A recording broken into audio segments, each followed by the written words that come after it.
Masayang araw, mga ka-PL. Kailan pa naging inventor itong ating presidente? Ha? Meron siyang bagong pautot kasi, mga kababayan. Yung balde na ganun kalaki, ewan ko kung ano na sa loob nun. Basta may butas, tapos may tubong ganun, parang gripo, yung pinaka tagasan ng tubig, mga kababayan. Tatandaan niyo po yung sinabi niya na yung mga tubig baha daw, ipunin daw natin. Ipunin natin yung mga tubig, di ba? Magagamit natin yan sa tag-init. O yun siguro ang itong invention niya para doon siguro sa mga maiipon natin galing sa baha na tubig, mga kababayan. Pero itong invention niya, mas matindi, mga kababayan. Nilagyan daw po nila ng ng tubig kanal. Mantakin ninyo, tubig kanal. Nilagay doon sa balde, yung, ewan ko sino gumawa niyan. Siya kaya gumawa niya. Inventor na pala itong mama na ito. Hindi ko alam, basta balde siya eh. Hindi ko naman nakita yung loob. Sana kung nandun ako sa event. Tapos nilagyan daw ng tubig kanal nga. Sinala, nilagyan baso yan, tubig yan. Ininom, wala nang amoy. Sabi niya, wala nang amoy. Hindi na siya amoy kanal. Ayos. Ayos daw, ayos. Ito yung video. Ito yung video. Panoorin natin, mga kababayan. Tumama na to talaga. Kung ano-ano na naiisip. Natatakot na ako sa mama na ito. Baka mamaya. Kung ano-ano na maiisip dito, pati Pilipinas sa putang na ibenta na sa ibang bansa. Naku, nakakatakot ito, mga kababayan. Gato ba tama ng pulburon? Ito, panoorin natin yung video niya. Nakakatawa ba? Nakakatawa na parang nakakainsulto. Ano to? Ibibigay niya yung balde na ito sa mga kababayan nating hikahos talaga sa buhay. Yung mga walang linya ng tubig. Tapos sasahod na lang siguro ng tubig ulan. Okay pa siguro tubig ulan, malinis-linis pa. Kung yung baha ang ilagay doon, yung tubig sa baha ba, yun doon, ang swimming yung mga daga, may lumulutang na etchas ng mga aso, pasintabi, sa mga kumakain, Tapos may etchas pa ng mga tao. Tapos inumin mo, okay na daw. Ito yung video. Panoorin na nga natin. Dami kong daldal. Ito na.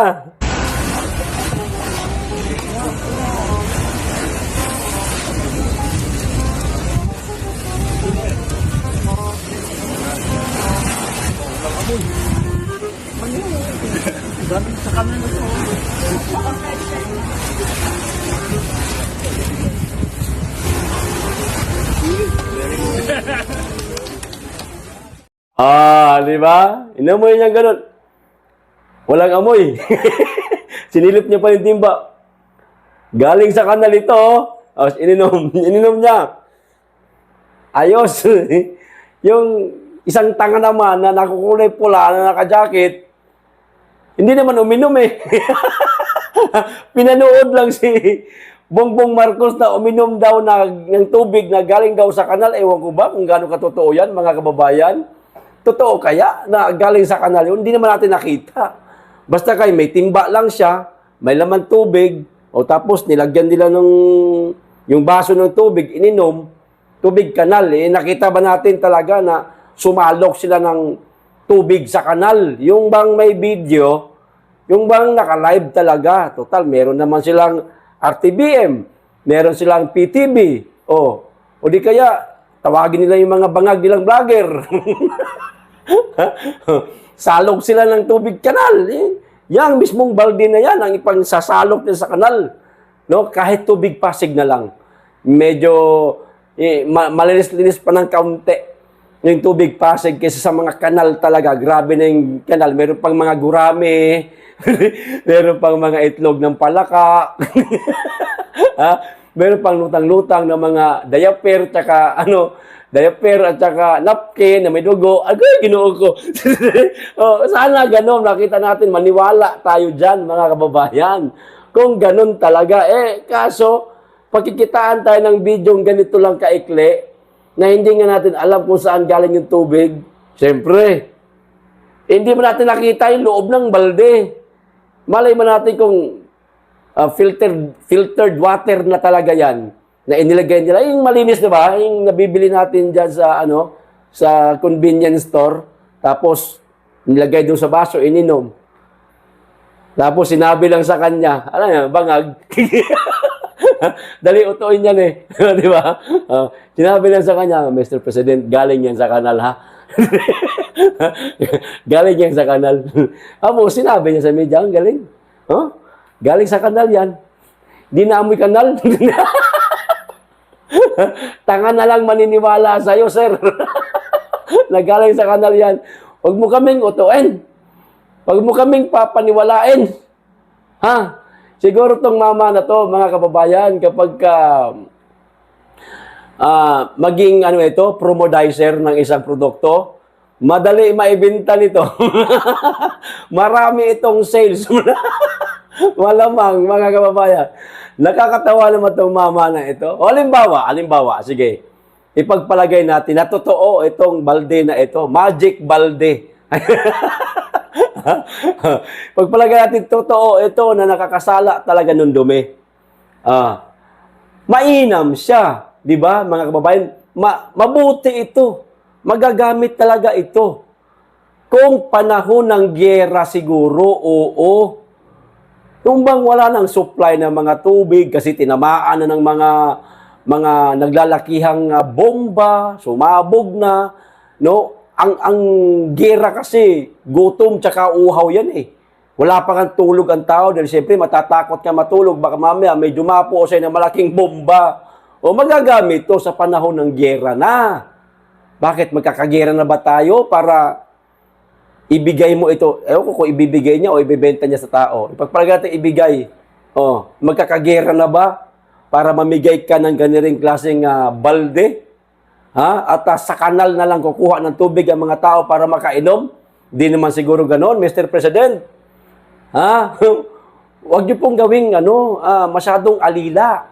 O ang tao masyadong kawawa. Parang matapobre ho ang datingan ng inyong ginawa, Mr. President, kung ito pa ibibigay ninyo sa ating mga kababayan. Pero, okay to. Kayo, sige nga, kayo, mga kababayan, kayo. Halimbawa, wala namang gera, no? Tapos, dumating sa bahay nyo, kumatok. So, may bibigay kami, magic balde. Lagyan natin tubig kanal, inumin nyo ha. Suluhin mo. Sa amin, sa probinsya, tubig na galing sa, ano nga tawag dito sa Tagalog niyan? Baging ba tawag yan? Yung nilalambitinan po ni Tarzan. Di ba? Naiinom namin yan doon. Naiinom namin yan. Putulin lang namin yan, baso. Malakas tumulo yan eh. May tubig na kami sa probinsya. Hindi kami mawawalan ng tubig doon. Tsaka, daming batis, malilinis. Di ba? May mga malalaking sapa. Maghukay ka lang sa gilid, tapos kusa namang bababa yung dumi niyan. Yun na, maiinom na. Bakit kami tatanggap ng balde mo na yan na ang ilalagay, kanal? Magtae pa kami dyan. Sintabi po sa mga kumakain. Tanga na lang po ang maniniwala at susunod sa iyo. Basuluhin mo yan. Hindi kami susunod dyan. Hindi namin gagamitin yung balde na yan. Yan. Di ba, mga kababayan? Itong presidente niyo talaga. Kung ano na naiisip. Hindi ko malamang promodizer ito ng magic balde o inventor na ba? Ay, ginoo ko. Lap trip man itong video na ito. Ay, ginoo. Dito tayo sa isa pang tanga. Hindi lang tanga to, mga kababayan. May sapak talaga utak nitong mama na to. Ito, dagdag ko. Ayan, Ano sabi ni Trillanes? Trillanes, sinasabing walang basehan ang Korte Suprema na i-dismiss ang impeachment complaint laban kay Vice President Sara Duterte. Aba, marunong ka pa sa Korte Suprema, Trillanes. Trillanes. Magaling ka pa sa Korte Suprema. Mas nakakatakot ka. Korte Suprema ang binabangga mo. Bakit ka nakakatakot?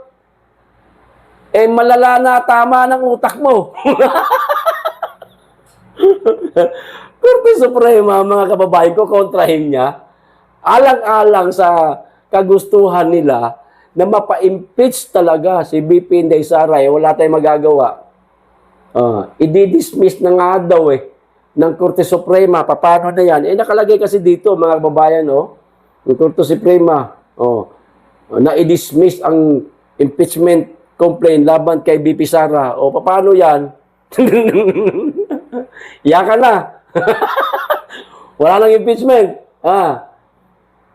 Magbuklat na kayo ng ibang pahina. Doon naman kayo sa mga bank account niya. SALN, yan. Alamin nyo kung totoo ba yung mga SALN niya, dinideklara niya sa SALN niya. Para meron kayong ibang bala. Parang nauubusan na kayo Kaya, parang nagkakaganon na ba? Parang lang. Ewan ko lang kung parang o parang totoo rin na. Ay, nako nga naman itong mga tao ito nakakatawa. Isa pa, mga kapapayan, isa pa. Alam nyo, mas magaling pa itong si Vico Soto, mga kababayan, kaysa kay Ralph Recto. Bakit? Alam niyo ho bang nakapag-ipon pala itong si Vico Soto ng 1 billion pesos. Kada taon, mga kababayan, na hindi nagtataas ng buwis sa Pasig City. Ganyan kagaling ang Vico Soto. Sayang lang at hindi ako nakatira sa Pasig. Ito yung balita mula sa Davao News Today, mga kababayan. Ito, basahin ko.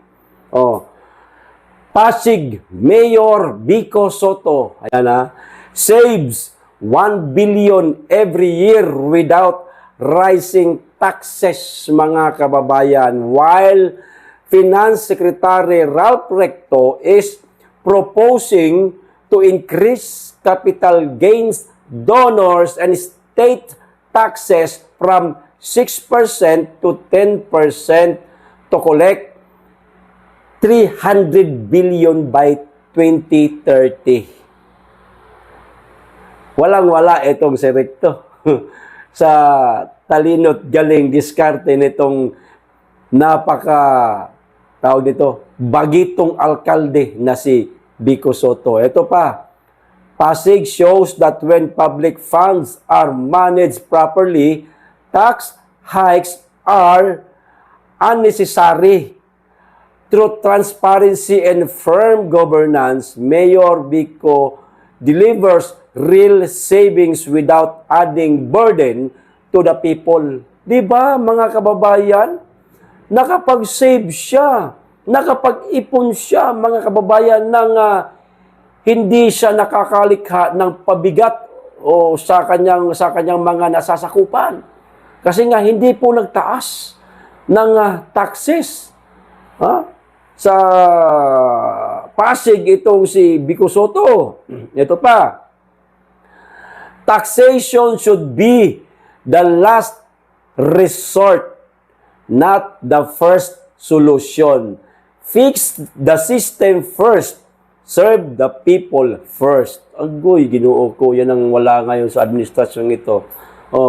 In contrast, Ralph Recto's solution is to demand more from taxpayers instead of fixing the system. Yun lang. Di ba? Ang gusto ni Ralph Recto, magtaas ng buwis o kuhanan ng buwis ang mga nag-iimpok sa bangko. Imbes na ayusin ang sistema. Gusto kasi madalian baga. Parang tamad ang datingan, mga kababayan. Wag na natin ayusin yung sistema. Yan na yan, ganyan na yan, nakagawian na yan, nakasanayan na yan. O, kawawain natin ang mga tao. Yung mga impok nila sa bangko, kuha na natin, bawasan natin, makakaipon tayo ng malaki. 'Di ba? Harap-harapang pang-hold up, mga kababayan. Papayag kayo niyan. Kung nagkayod ka maghapon, ulan, init, ano man yung trabaho mo, halimbawa ikaw grab driver, o kung ano man trabaho mo, halimbawa na lang, no? Yung pinaghihirapan mo talaga, yung pinagtuluan mo ng pawis, dugot pawis, ika nga yung trabaho mo, nag-ipon ka sa bangko para sa pag-aaral sana ng anak mo kasi maliit pa bagong silang pa yung anak mo. So, habang bata pa siya, pinag-iipunan mo na, di ba? Para sa kanyang pag-aaral sa darating na panahon. Tapos papayag ka, kukuhaan nila, mga kababayan, ng 20% yung inipon mo. Sampalin kita ng tsinelas dyan. Ano ka, hello? Pinaghirapan ko yung pera ko, tapos kukuhanan mo. Nabuang ka mo siguro. O ito pa, the issue is not low taxes. The issue is poor governance. Ayan, a government that fails to manage existing resources has no right to ask for more. Higher taxes will not solve corruption. Good leadership will. Yun. Turuan mo yung Recto, turuan mo yung presidente. Turuan mo. Ano dapat niyang gawin? Dapat transparency, walang korupsyon, at ayusin ang pagdadala sa kaban ng bayan na mula sa mga taxpayers. Kasi yan taxpayers money. Hindi yan galing sa inutang, galing yan sa aming mga pobre lang. Samantalang kayo nariyan, iniluklok lang kayo, nagtrabaho kayo sa gobyerno, ang lalaki ng sahod ninyo, mansyon ang bahay ninyo, sarap na mga kinakain ninyo. Kami, konti na lang kulang, magdidildil na kami sa asin. At marami na pong nakakaranas niyan ng mga kababayan natin na nagdidildil ng asin, mahiya naman kayo. Inimpok ng tao, tatariyahan pa ninyo ang kapal ng mukha ninyo. Kapal naman talaga, di ba, mga kababayan? Mahiya naman kayo. Sige nga, pera nyo. Magkano pera nyo sa bangko? Pagpalagay natin 20 million, mayaman kayo mahirap lang kami. Tapos ako, itong kukuha ng 20% mula sa impok ninyo. Payag kayo. Di ba? Di ba dadagukan mo siguro ako? Di ba? Common sense na lang. Di ba? Ewan ko itong mga ito, mga kababayan. Ang source po ay galing sa Philippine News Agency at saka sa Philstar. Hindi ko na po ito babasahin. No? Kita nyo naman, ayan Ikita nyo naman, di ba, mga kababayan? Daig, Daig, si Ralph Recto, nitong bagitong alkalde ng Pasig. Malayong malayo. Ako sa'yo, minom ka na lang ng kanal. Punta ka sa busing mo. Punta ka sa busing. Busing, patingin nga nung kanal tubig mo. Lagay mo dyan sa magic timba. Para mga tanga na itong gobyerno natin ngayon. Ano ba nangyari na, mga kababayan? Nasa tamang pag-iisip pa ba mga taong ito? No, ito. Para sa mga kababayan natin na taga-Ormoc. Baka meron pong nanonood dito sa akin na taga-Ormoc. No? Mga malapit po sa Ormoc. Yan. Ano ba malapit sa Ormoc? Albuera. Yan. Malapit lang yan. Isang sakay lang yan. Tacloban. Malapit ba? Hindi ko masyado kabisado punta ron. Dito lang. Albuera, Baybay, Hilongo, Sugod. Yan. Mga lugar na yan. Medyo malapit-lapit lang yan. Hanggang Bato, Leyte. Kaya yan. Basta para sa pagsuporta sa ating Tatay Digong. Daluhan nyo po, mga kababayan.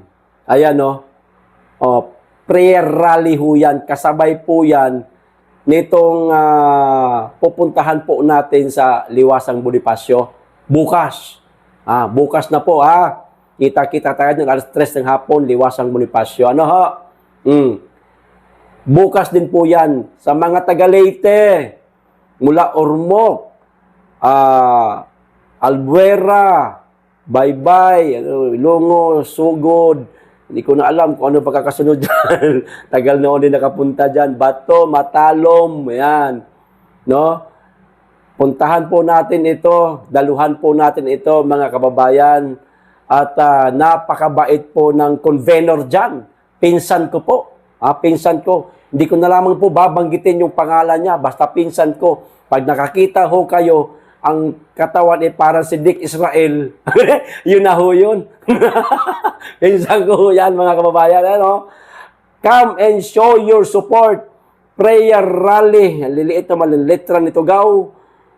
For PRRD's health and release for the ICC detention facilities. Ayan, July 19, 2025, Ormoc stage. Alas 5 sa hapon. Ayan, hindi na mainit. Wear white and green t-shirt. Ayan Organized by one lady for Sara Duterte. Ito din po ang magiging taga-suporta numero 1 ni BP Inday Sara sa 2028 sa presidential election. Itong One Leyte. Kung meron pong One Cebu, itong si Gwen, mga kababayan na nagsipagbaliktaran na, nagpunta na po kay Pambari 4. Meron pong One Leyte. Yan. At baka sa susunod, magtatayo rin si PL ng One Mindanao. Naku, ito matindi, mga kababayan. Mga kapatid kong Muslim, ang mga kasama natin dyan. At mga Kristiyano. Halo-halo na yan. Kristiyano at mga kapatid dating Muslim. Magtayo-tayo! One Mindanao para sa pagsuporta kay BP Inday Sara. Ngayon pa lang, itatag na natin, mga kababayan, para solido po ang magiging boto para sa ating pangalawang Pangulo kung siya po itatakbo sa pagkapangulo sa 2028 at higit sa lahat, masusuportahan din po nito, mga kababayan, ang kanyang magiging senatorial slate. Diba? Ayos? Sana magawa ko. Parang mahirap man gawin yan, mga kababayan. Kaya ko kaya ito? Bahala na lang si Allah nito, kung ano kung ibibigay niya sa akin. Ayos, mga kababayan. Uulitin ko. Inuman na tayo ng tubig kanal. Siya nga pala, isa pa. Dagdag ko nga pala, mga kababayan. Si Aling Maliit, yung Malacanang Princess, ibabalita ko lang sa inyo. Nasa Saudi na po siya, mga kababayan. Anong ginagawa niya sa Saudi? Ito alamin natin para malaman natin F. Elisa Marcos, nasa Saudi para sa working visit. Teka, working visit? Kailan pa nagkaroon ng karapatan ang isang unang ginang para sa ganitong mga trabaho? Siya ba elected official? Siya